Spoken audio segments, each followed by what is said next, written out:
Magandang tanghali sa ating lahat. Hay, ang hirap talaga kapag wala talagang ma-inlove sa atin. Ito ang resulta.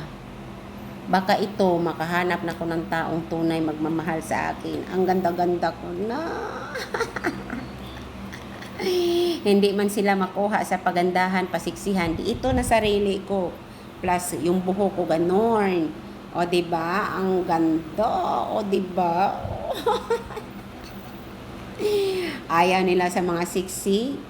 Ayaw nila sa mga magpaganda. Ganon. Ayan. Ganito rin ang tsura ko. Mas gustuhin nila yung, ano ba yun?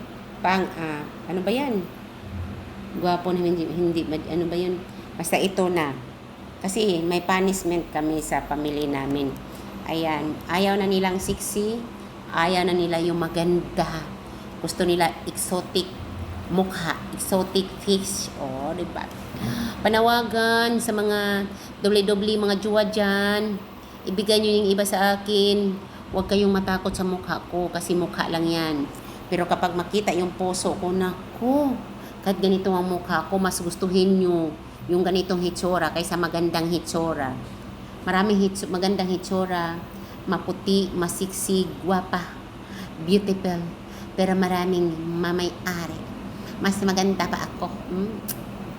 Mas maganda pa ako sa mga juwan nyo. Salamat supporters, viewers. I love you all. Ito na ako. Araw-araw. Ganito na itsura ko.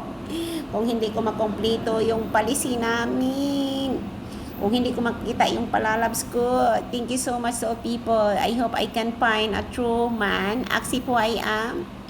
Tingnan niyo yung mukha ko. God bless. Thank you so much. It's Fanny.